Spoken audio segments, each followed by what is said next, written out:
Welcome to our second roundtable that I'm calling In the Loop, because I want to get you guys in the loop of what's going on in church media and give you guys some tools along the way. And I got some friends here to help me out.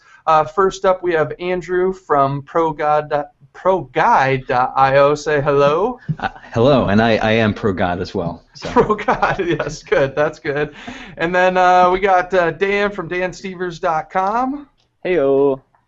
And we have Kendall from TheCreativePastor.com. Hey, what's up, everybody? So the first thing I thought we'd start out with is talking about a little bit of news and get you guys' insights. The first one that I actually just came across this morning was that Awesome Facebook is changing their guidelines yet again, and your Facebook page is going to suck even more. Basically, Facebook. Yes, Facebook already requires you to pay to post your content to the majority of your audience. Right now, it's around like 30% of your audience sees your page posts. And Ad Age just posted an article talking about how now you're going to see even less, basically. So now it's going to go down to 10% or less, and basically Facebook's wanting to cut us down and make us pay to post anything from our Facebook page. So does anybody have any thoughts or wisdom on that whole situation? Down with Facebook. Down with Facebook. The one thing I was thinking about is I wish they would offer, if they're going to do this, let me pay for like a monthly subscription. I don't want to pay for every single post. I'll pay to have a Facebook page and have my content posted, but I just wish I could do like a subscription base and I don't have to pay, and then I can pay extra to have it posted even more magnificently, but I wish it wasn't, per post, because that gets really expensive. I'm interested in how many people actually use Facebook in their social media strategy. How many of you guys, like in your church, Facebook is actively used as part of the strategy to reach people? Number one source of way that we promote stuff, and the number one thing people use in our church is Facebook. What about you guys? It's been pretty successful for us too, but I do feel feel like they're taking kind of the social out of the social network here, just because it's hard. As a church, you're not really. It's not like it's not truly like a business, So it feels kind of crazy, to have to pay to get to your people. But I guess it's just I don't know. It's one of those things, but it's been pretty successful for us. But yeah, they're making it kind of tough. Mm-hmm. Sure. Totally. And Dan, you don't work in a church anymore, but the church you go to, do they use Facebook to post stuff, or are you kind of out of that loop? A few years ago, we kind of switched from like a Facebook type of communication thing to we started using Church Community Builder, and so we basically like had everyone at the church sign up for that. So we started communicating via that, and it's worked pretty well. And sometimes it works too well, and I get like notifications for like every single thing that ever goes on at the church ever. So I'll get like 5 notifications a day. But yeah, it works well for us. For my own. Oh yeah, go ahead, Andrew. We actually just signed on with Church Community Builder, and we haven't yet implemented the strategy yet. I'm really curious as to, you say it works, too well. Is it a step up from what Facebook was for you guys? Yeah, I think so. Yeah, it's because it's more direct. Because I think you can sign up for like email alerts and things like that. Whereas I think a lot of times on Facebook you can sort of miss things that are happening, like events or whatever, where people say, "Wait, I was invited to that." So just so much noise on there; it's easy to get lost in the shuffle. Yeah, for sure. Okay. Yeah, Kendall, are you guys using a private social network, or are you guys just sticking with the mainstays? We haven't really tried anything like that, just because I think maybe we've always had the mindset of we don't want to add an additional social network. But these days, I feel like there's so many. It hasn't been something that we've tried. We've tried to kind of be where the people are. But hearing that you guys are using it, it definitely kind of piques my interest a little bit. Yeah, I'm on the same page that I try to stay away from private social networks. I don't like the idea of having people have to sign up for yet another thing.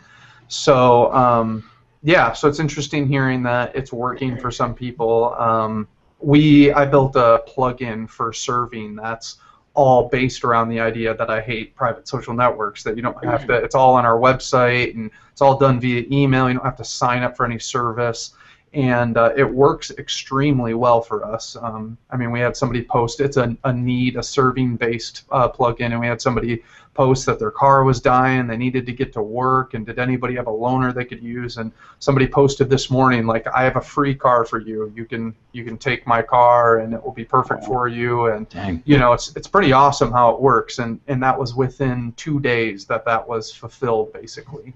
What's the name of this plugin? Is it WordPress based? Yeah, it's called the Community Jar. So yeah, it's built for WordPress, and yeah, it's pretty awesome. I worked with Junk. The name is slipping my mind right now. Andrew, you know him, WordPress guy, developer for 8-bit. Tom McFarlane. Yeah, I worked with Tom McFarlane to get the core code set up, and it's been an awesome thing. So anyway, yes. Well, let's move on to the next one. The next one's a nice, fun little After Effects new invention from Motion Boutique, who keep coming out with awesome little free scripts. And this one is called Paravent, I think is how you would pronounce that. I think that's a band, isn't it? Yeah, Para something here. Let's see if we can zoom in. How do I zoom? There we go. Zoom in, Brad. There we go. So it's to unfold layers, and it's a pretty awesome little thing that, you know, allows you to do. Ooh, we got really loud music playing there. But anyway, it allows you to unfold layers inside After Effects. I don't know, have you guys seen this? The video's kind of playing back, kind of crappy there, but have any of you guys gotten a chance to check out their new little tool? No? Yeah, I checked it out. I'm not an After Effects guy by any stretch of the imagination, but whenever I see things like that, I'm like, maybe I need to get into this a little bit. But of course, when you have people like Dan on here, it kind of makes you not want to jump in so quickly on things like that, the epicness. But yeah, it looks pretty cool. I might try it out. Yeah, I thought it would be a nice little add-on that you could easily do a little series bumper with or whatever. That would just make it a lot easier. And it looks like it just sets up a nice little panel for you, and you know, you can check it out. So yeah. Dan, have you checked it out? Yeah, I checked it out right before this. It looks awesome. Yeah, I mean, okay. I love having those little, especially that it's like its own, it's a plugin. It's not a script, so it's nice that it like has its own little UI, little window that you can work with. Yeah, it looks cool. Very cool. Well, the next one here is a great one from our friends at Life Church TV. They recently, I'm sure you guys have all heard about it, they kind of slammed social media over the Thanksgiving break when everyone was trying to avoid their families and stay on their phones because they didn't want to talk to their cousins who are really annoying. And so Life Church took advantage of that and slammed it with the new Bible app for kids. So this looks like I actually downloaded it. My daughter is going to be 2 on Valentine's Day, and so I downloaded it so we could do it together. My only issue with this is, as awesome as it is, I don't want my daughter to know how to use our iPad. I've kind of hidden electronics from her, and she knows what phones are. She's got a Play phone. And she knows that like these things do stuff, but like I've met kids who are like 1 year old and know how to slide to unlock and can find Angry Birds buried within folders, and so I'm kind of hiding it from her. So we haven't actually used the Bible app for kids yet. Do you guys, any of you guys have kids that you guys have checked this out or looked at it yet? I'll go ahead and say I'm not embarrassed to admit that I went ahead and downloaded it and used it myself. So it's actually enhanced my devotion time, which doesn't say a whole lot about my spiritual life. No, I'm just kidding. But I did get to check it out. I'm thinking, like, if I'm a kid, this is awesome because you know, it just really makes stuff come alive for you, and it really enhances a lot of stories that you know, you might not have seen otherwise. And it's funny you mentioned that about the your daughter just instantly knowing how to use the iPad or social media. I have a friend of mine that just adopted 2 kids from Ethiopia, and one of them, within 2 weeks of being here in America, he has a score of like over 1.5 million in Temple Run, like from just using it for a week. He just like instantly connected and knew how to do that. I'm like, this is incredible. But you're absolutely right about that, where it's such an addicting thing. But back to the kids, yeah, I love that app. I think it looks awesome. That's great. That's great. I don't have any kids. But I definitely did download it. I wanted to check it out and see how it was. I was thinking, you talking about, Brad, how, you're trying to kind of keep, I think your daughter's name is Ellie, is that right? Exactly. Yeah, yes. Trying to kind of keep that separation between technology and things. Maybe with cool apps like this, maybe that could be like something like a treat or something like that, when you do use technology, you could use it for something cool like that, Exactly. Yeah, and there's another one out there that I'm looking forward to using when she's old enough. It's called Chore Monster. That is a really cool reward-based system where like your kids get chores and then they like get rewards for when they complete them and stuff like that. So I think it's pretty cool that there's stuff like this out there. I also have to give a hand to the whole Life Church team for not only putting it out on the iPhone and iPad, but it's on Google Play, it's on the Amazon store. They didn't say, oh, we're going to work hard to develop a cool app for one platform. They developed a cool app that works on a bunch of platforms, which is pretty stinking cool. So they are rock stars in my mind of the amazing stuff they do. If you think about it, they were. Go ahead. Go ahead. No, you're good. I was just going to say that it's pretty smart of them to do that for the kids, because a lot of kids have the kid tablets that are Android, so they would be able to put them right on those. So that's pretty neat. Yes, totally. Yeah, I got a iPad Mini the other day that I just absolutely love. That it's a nice form factor, but totally there's a ton of cheaper Android tablets out there. So that's a good one there. The next one is one that I actually just helped out with a little bit, and I don't know if any of you guys use this for multi-screen projection, but Pro Video Player 2 is now out. So you can check that out. It's pretty amazing what this program does. I just finished doing all the tutorials for it, and I was like, as I would do features, I was stunned by what it can do, especially as networking capabilities. So you can network multiple computers together and do pretty close to frame accurate playback across the network from all these different machines. So you could like sync up your entire building with multiple computers and like hit play, and you can like play different content from each computer, and you can use as many displays or as attached to each of those machines and create video walls and all this kind of stuff. So it's pretty cool. Does anybody here use like multi-screen stuff, or are you guys all like same content on 2 screens or 1 screen kind of churches? Well, when I left my church at the end of last year to go out on my own, we were still rocking SD projectors on square screens, and everything I did was letterboxed. So we are not into that wonderful world of multi-screen projection yet. So. Okay. Kendall, what about you guys? Yeah, I don't know if you guys know this, but I actually just moved last week to Greensboro, North Carolina, to work with a new church plant.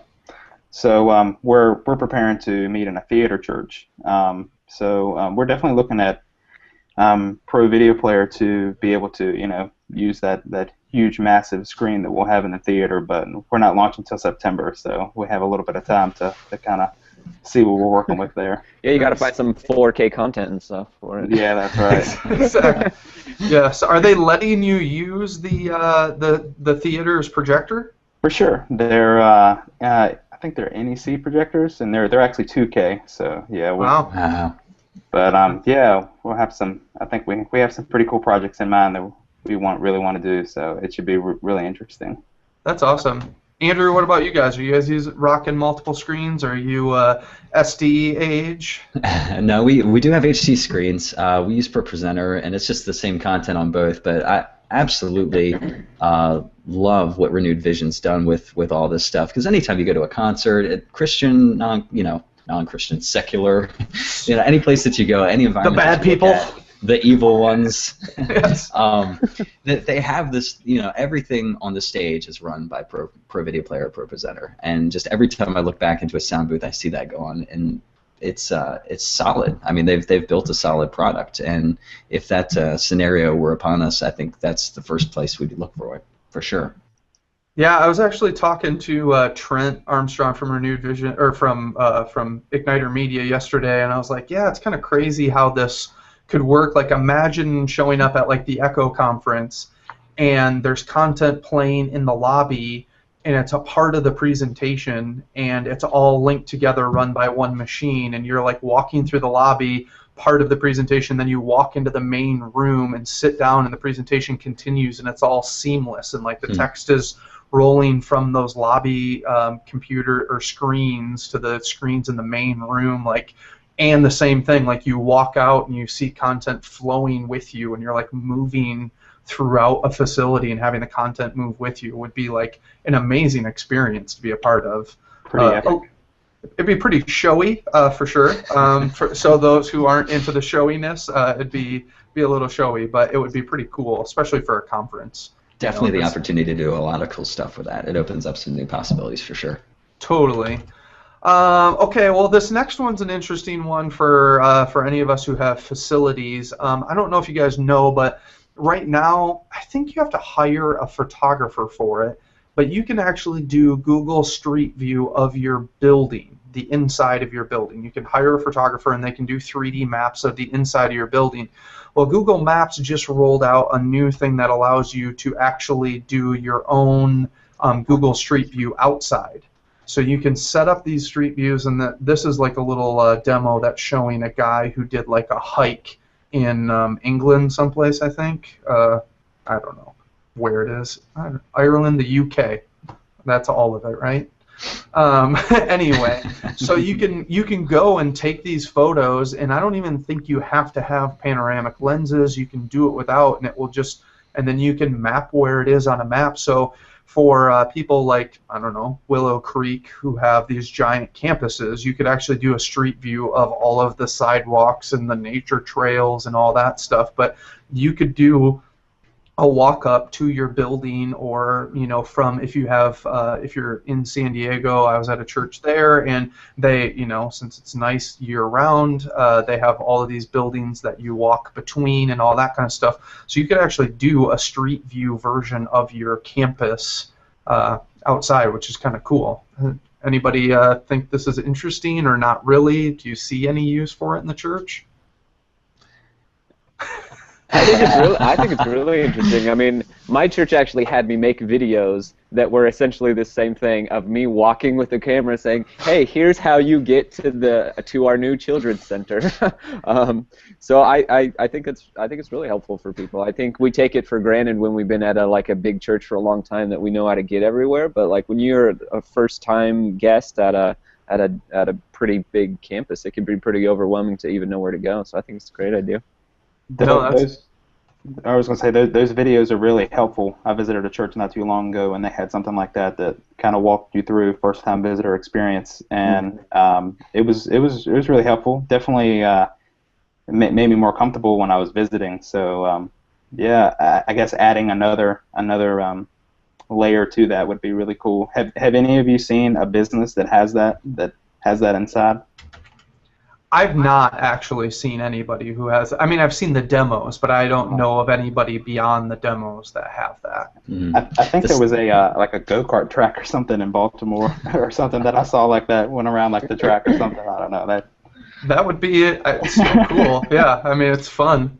The second they do street view tours of like tech startups and like large businesses, I'm just gonna lose like hours of my life just like walking through, you know, the fake rooms and stuff.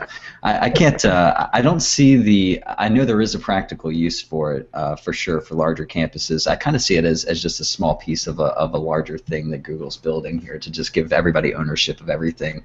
Well, actually, they own it all, but you know, just the ability to kind of take part in owning this content and using it to navigate your way through stuff. I don't know. I don't know where I see it being practically used outside of maybe just, you know, directions through the building. That's it. But, you know, I'd love to give it a test, to stand in my office and take, you know, like a 360-degree shot, and then there's no street view anywhere except for that little pinpoint that you can, you know, look into my office for a second or something. I don't know. Right. Yeah, totally. Yeah, I mean, I think it's definitely limited, and like there's places like in San Diego where Dan is where it's more useful, where you're actually walking between facilities. But I think it's just an interesting thing for people to keep in mind that, and like Kendall was saying, it makes it less intimidating for people who've never been to your building before and stuff like that. So it's something definitely to check out. Well, I want to switch subjects here and talk a little bit about Christmas, since it's right around the corner, and I'm sure all of us, except for Dan, because he already finished all of his stuff and now we're all using it. Yeah, I'm on Easter right now. I'm working on 2 Easter projects. So. Oh, wow. Dang. Yeah, it's kind of weird. You don't get to live in the moment, so... But you got a tree next to you I do, instead of an empty tomb. Yeah, there we go. So I'm but see, I've been celebrating Christmas since like September, so or actually before that. So. Do you get like a urge to eat Peeps when December rolls around, or? I never have an urge to eat Peeps, so. That's good. Yeah. That's good. Okay, so let's talk about Christmas. We'll start that conversation over just a little bit. So. For us, Christmas planning has always been something that we have struggled a little bit with. Everything kind of, it comes together and is an awesome experience, but it always comes together pretty late in the game. And so this year we're trying to do a few things to help along the way.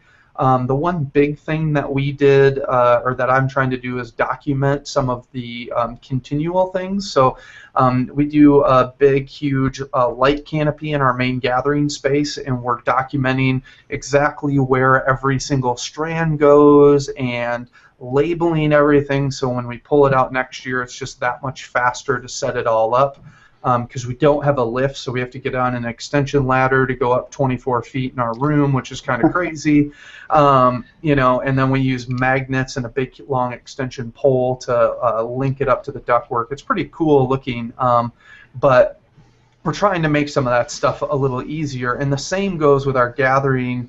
We're trying to like look back at what we've done in the past and compare it and know exactly we're reusing Advent stuff that we wrote in the year before. So we're trying to do some of that stuff to help in our Christmas planning. But what about you guys? What are you guys doing to help with your planning, and what's Christmas looking like for you this year? Andrew, how about we go to you first?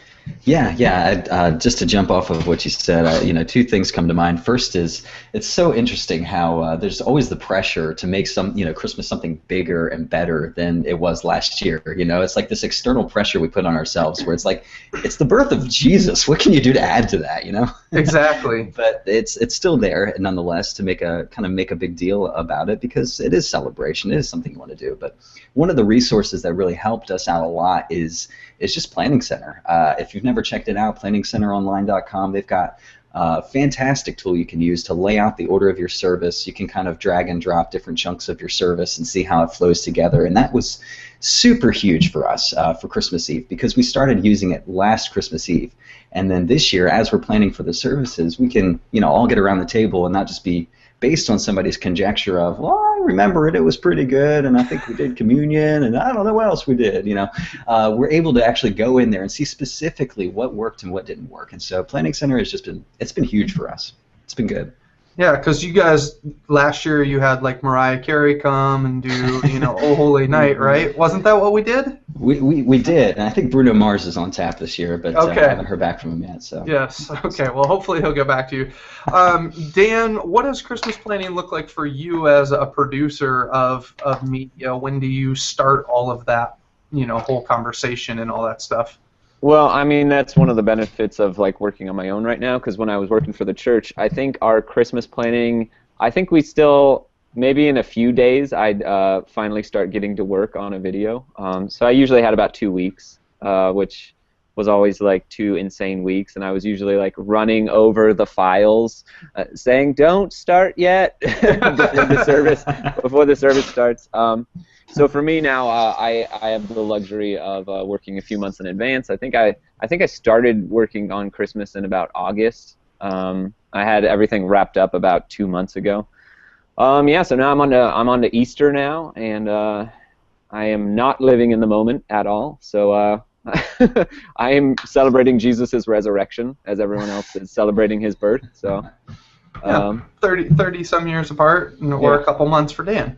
Yes, for me.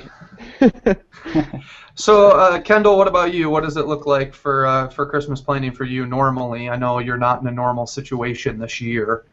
Yeah, well, I'll just go kind of off of what Andrew said, with the planning center. I think something that's huge is having a hits and misses meeting. Even if you're not able to do that right after an event, and it's something you want to integrate this year, you can still gather around a table and say, hey, this is what went good last year, this is what went bad. And you're kind of better together in that when you're planning for, for what you're going to do this year, because you'll know, hey, we really don't need to do the lights like that this time, or that caught fire last time, so we really shouldn't do that. So. But it went viral on YouTube, so when you went out. Exactly. Yeah.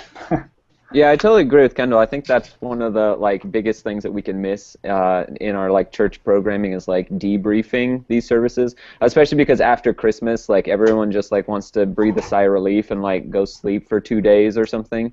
So then, go ahead. And church offices close. So yeah. We're gone for a while. So we can't debrief right after. We debrief in 3 weeks, and now we're in the routine of a new series already. Yeah, totally. Yeah, so I think it's really good to just make time for that, to make it a priority. No, that's awesome. Is anybody doing anything cool or different this year that you want to share, that you're excited about, that you have planned, or anything that you've seen? For us, I'm really excited that we're stealing from somebody else.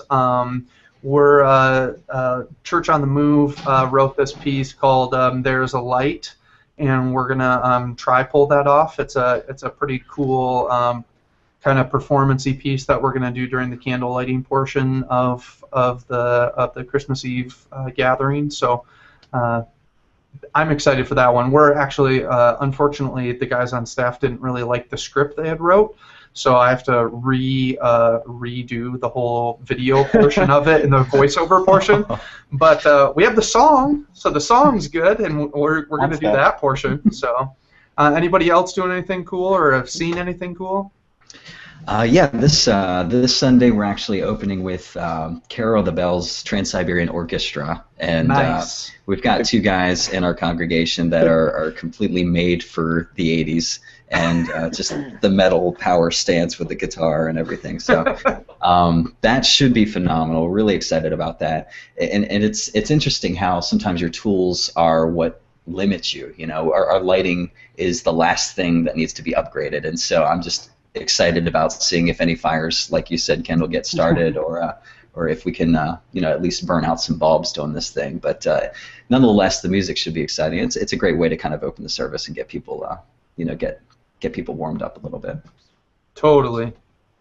I do some freelance graphic design stuff, and was working with a church in Ohio that was doing all vintage Christmas themes this year. So their big series for December was based around a vintage theme, and they're doing a vintage Christmas Eve. So that was kind of cool, a take on kind of slowing down a little bit and kind of remembering, Christmas of yesteryear. So I thought that was kind of cool idea. Yeah, no. One thing that I came across, we're using it this weekend going into it, and I'm sure you guys have seen it. I think it's called Saint something or others Church in New Zealand, Saint Anthony's, I think. They have like their kids reenact the Christmas story. They put it up on YouTube a few years ago, and it's got millions of hits on YouTube and all that kind of stuff. But I didn't realize, but they do a video every year for Christmas.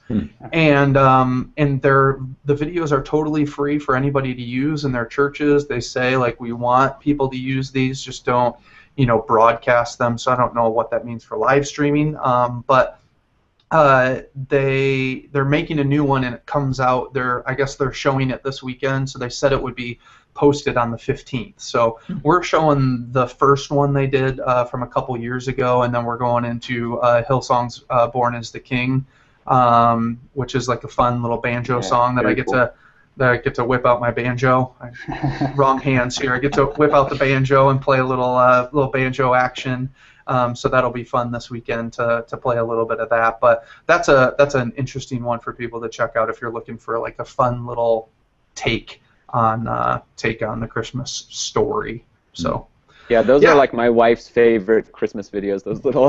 Those stinking little New Zealand cute kids. They do it every year. They're like, and Jesus said to Mary. Oh wait, no, I guess Jesus wasn't saying anything. I actually don't know the story of Christmas, so I'm gonna go read it. Yes. Wrong story. Yes. That is awesome. Yes, Jesus said to Mary, "You will be my mother." He said, "Yo, mama." Well, that's also the cute thing in the story is that they sort of mostly get it right, but it's yes. When kids say the story of Christmas, they say cute things. So kids say the darndest things. So they do. We should have them do cute stuff. I'm not going to go into my rant. I'll say that I have a rant about other churches ripping off that video and shooting it exactly the same. I'm not going to get into that in this video, but you can go check it out and see what your own opinion is of others who have copied it. So before we close this out... That was kind of passive-aggressive. Wow, right? Yeah. Just a little. I'm interested in seeing adults act as kids take that video. Just see what happens. That reminds me of, did you guys ever see the whole goats screaming like people video back last year or whatever? And then there was a viral version of Taylor Swift. Humans screaming like goats screaming like people. That was equally as, that was all encompassing there. So yeah, good times. Okay, so to close it out, every week or every time we do this, I'd love for you guys to share some resources that you can share with the crowd that hopefully can help people in their everyday work. So we'll start with Andrew, and hopefully he's prepared and ready for this. If not, he needs to be. So Andrew, what do you got for us this time of a resource for people working in the church? Yeah, I guess my resources, and this is probably all over the place, and most people are familiar with this, but if you're not, it's a phenomenal resource. I use it every single day, and it's not necessarily a media resource per se in that you're going to be using it in After Effects or Final Cut or anything like that, but I have trouble keeping track of all the commitments that I make because I'm a recovering people pleaser. So I say yes to way too many projects, and there's been way too many times where somebody will come in to check in on how something's going, and I'm just not prepared. Just like the resource sharing. So, yes. Program I use every single day is Culture Code's Things. I don't know if you guys have seen that, but it's by a company called ChurchMediaDesign.tv. They're based out of Germany, and they have a iPhone, iPad, and desktop app, and it's basically a list/GTD manager for all of your workflow. And I use it every single day to manage all the different projects that I've got going on. And there's some really neat things you can do with reoccurring themes. So if you have systems set up where every single Monday you need to upload a podcast, and every single Saturday evening you're going to have to update your announcement slides, you can set up reoccurring tasks to show up at a very specific timeline to make sure that you don't let any commitments slip through the cracks. So that's been huge for me, and it's been a huge game changer for my level of productivity too. No, that's awesome. Yeah, because I am equally as bad as keeping up with tasks, and unfortunately, I keep going back to paper because I can't include an app into the whole swing of things as much as I wish I could. Yep. Because, yeah, I just have analog is cool. a million notes on my desk that are telling me what to do next. So, Dan, how about you? Got any resources to share? Yeah, the one I'll share is the one that I've actually been using over the past few days. It's called Designspiration.net. It's like design and then inspiration, but without the in. And this has been a great, it's sort of just like a giant collection of really interesting graphic design, typography, photography pieces that people find, and I'm not sure who's like curating this, but it's got really nice stuff in there. And so usually, like I just finished the script for a new project, so now the next phase of this of the project for me is to just go find a bunch of like inspirations that for the visuals of the video. So I just go to this site and I'll just find 20 things, put it in a folder, and then these will be my references throughout creating the video. It's really helpful to have like things that I can keep referring to as I'm working on the project, because I think the temptation for me when I'm working on a project is to like just have the style evolve to whatever I'm feeling at the moment as I'm working on a video. Because if I'm working on a video for 2 months, it can be the challenge can just be sticking to a style, just like picking a style and sticking to it. Because I guess the ADD side of me just wants to keep like going like, oh, I'm bored with this. I need to keep this fresh and stuff. But yeah, so that's a great site. Use a lot, and you will love it. Yeah, I'm looking here, and like you can see, like this is a bunch of Christmas like cards and Christmas stuff that you could get great ideas for series graphics and all that stuff. So if you're not done for Christmas, you can even use it in your planning right now. Kendall, how about you? I guess probably. I mean, this resource has been around for quite some time, but as far as being able to maintain kind of all of your social networks for your church throughout Christmas and New Year's and all these holidays, without without your staff actually having to go onto those and be responsible for that, using something like Hootsuite ahead of time while you're still in the church office, and you can kind of schedule up some posts so that you can maintain that social connectivity throughout the Christmas season without actually having to have someone manually going in and putting in those. We use it quite a bit and we really like it. So yeah, Hootsuite has definitely been pretty big for us, and I use it for the Creative Pastor too. Just a very, very easy program to use, and a church can definitely get by with using the free account. So yeah, no, that's awesome. You know what? I honestly didn't come prepared with a resource. So I will talk about one that I just came across just yesterday working on a project from motionscript.com. This kind of got mentioned before, but Dan Ebert's, it's a scripting website for After Effects, and apparently, and I didn't know this until I talked to Trent Armstrong, who made me aware that there's a script to do like swinging motion and bouncing and all that kind of stuff. And apparently the one that most people have been using for a really long time can actually break your project over time and can cause errors and issues. And so motion script, let me pull this up and I'll tell you exactly what it's called here. But he just posted on his homepage a new one called Realistic Bounce and Overshoot. And you can see here that he's got, I'll try to zoom in a little bit so we can actually see it. There we go. It's got some really cool stuff, but basically it's a new way of doing it, and you can do bounce and all that kind of stuff, but you can do calculated overshoot and all these different things, but it's a really easy, simple plug and play. So like if you wanted to do like this swinging card kind of thing, you got that there, and you can just, throw in that on any value, and it just works right off the bat. So it's a really nice script, and apparently it won't break your projects like the other script in the past will. The one other one that I'll throw in along with that is, I think it's this. Let me make sure. No, it's this.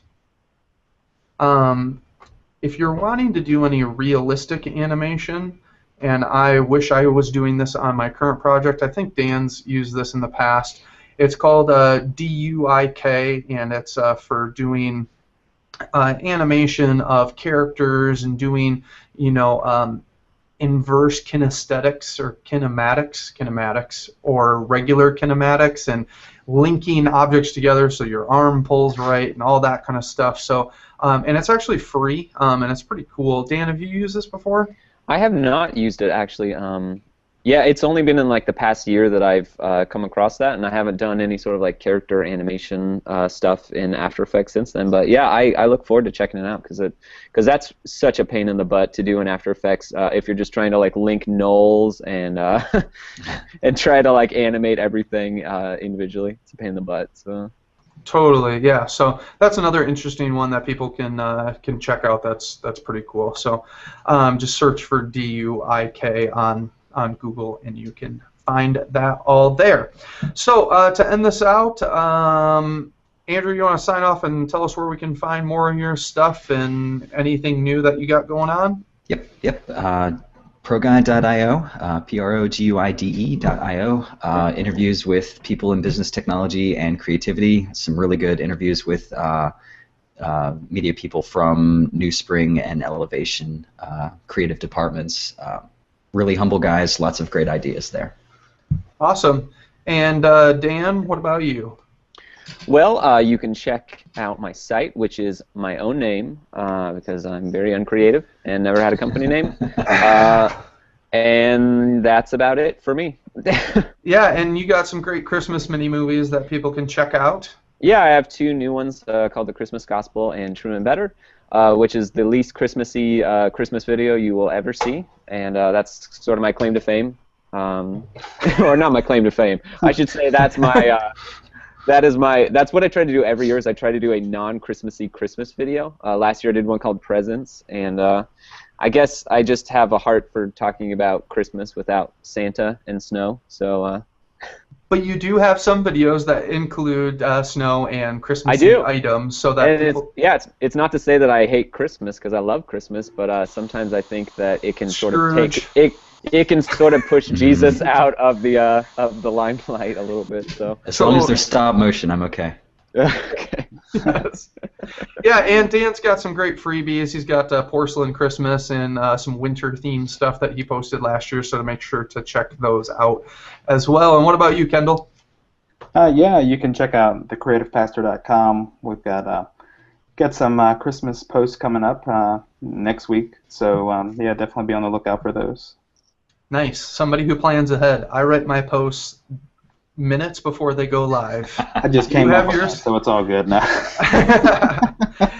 Awesome. Well, thank you guys so much for joining us. That's another In the Loop. Hopefully you feel a little bit more in the loop. And the next one of these will be after the new year, and we'll probably be taking a look back at 2013 and all of the major stuff, because it's really trendy to do look-back videos and to do look-back shows. So we'll talk about the best of 2013 and what we're looking forward to in 2014. So thanks so much for hanging out with us. And you can find out more about me at ChurchMediaDesign.tv, and you can follow me on Twitter at twitter.com/CMDTV. And yeah, check you guys later. We'll see ya. See ya.